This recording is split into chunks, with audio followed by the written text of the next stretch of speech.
Lincoln, New Mexico, 1878. A single shot rings out, not from a bandit, but from a deputy. In this valley, the law wasn't a shield, it was a weapon. And before the smoke cleared, an entire territory would burn. This is the American Southwest, a decade after the Civil War.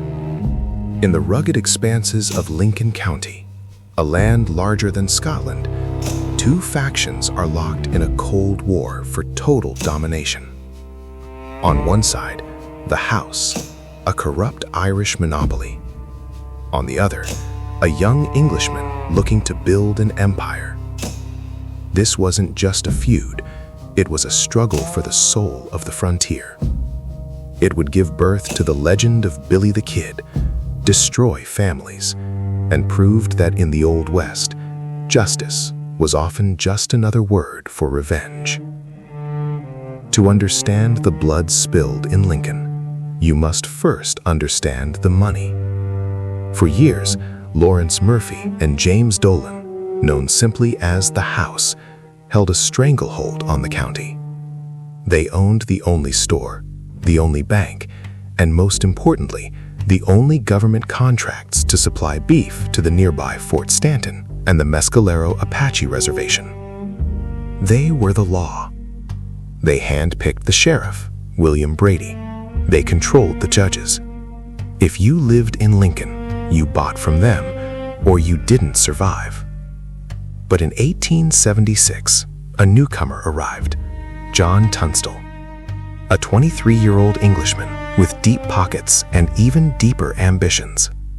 Tunstall didn't just want to ranch, he wanted to dismantle the Murphy-Dolan monopoly.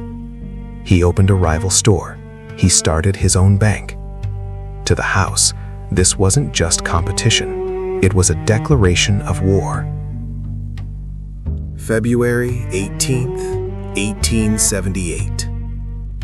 The breaking point.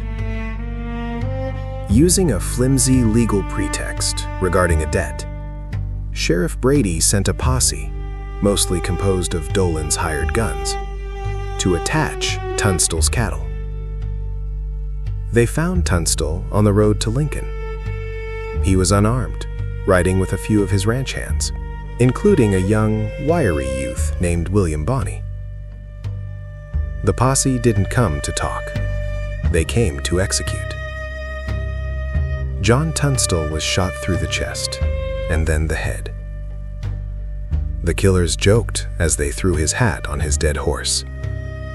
They thought they had ended the competition. Instead, they had created a martyr.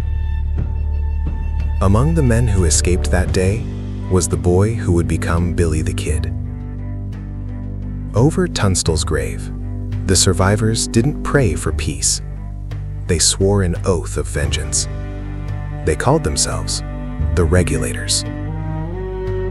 For the next few months, Lincoln County became a slaughterhouse.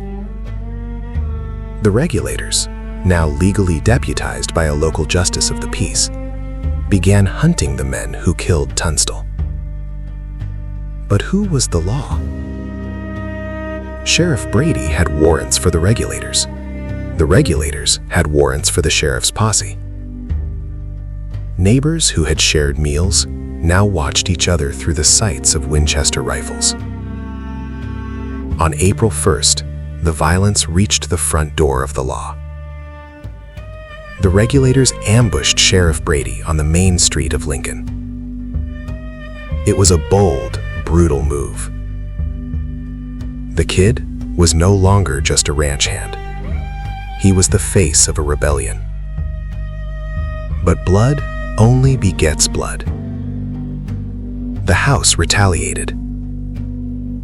The governor in Santa Fe turned a blind eye. The military at Fort Stanton waited in the shadows. Both sides were exhausted, broke, and desperate. Everything was leading to one final, cinematic confrontation.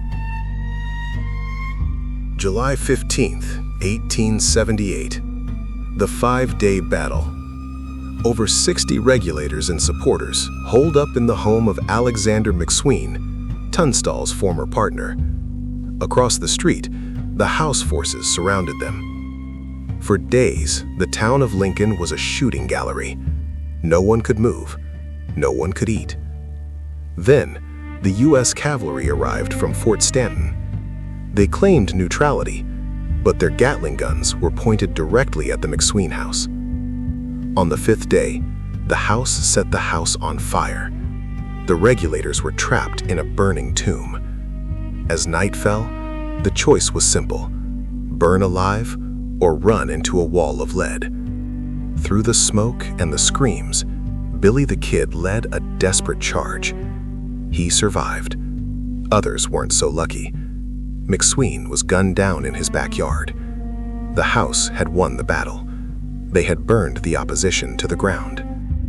The fires eventually died out, but the scars never healed. The house kept their monopoly for a time, but the debt and the blood had rotted it from the inside. Within a few years, Dolan was bankrupt. Billy the Kid became the most famous fugitive in American history, hunted down by his former friend Pat Garrett. The war didn't bring justice to Lincoln. It only brought a different kind of silence. Why does this story matter today? Because the Lincoln County War reminds us that the Wild West wasn't just about outlaws and heroes. It was about what happens when the institutions meant to protect us are sold to the highest bidder. It was a struggle for dignity in a land that offered none. The dust has settled on the streets of Lincoln, but the echoes of those 5 days still ring through the canyons of New Mexico, a reminder of a time when neighbors became enemies and a young boy became a legend. Their valor, their grit, still lives in our nation's spirit. And that's why this story reverberates across the American frontier. If you like the story and want to enjoy more, click like and subscribe to our channel for weekly historical storytelling. Suggest in the comments which stories do you want to hear next. Western Legacy: Stories that Shaped America.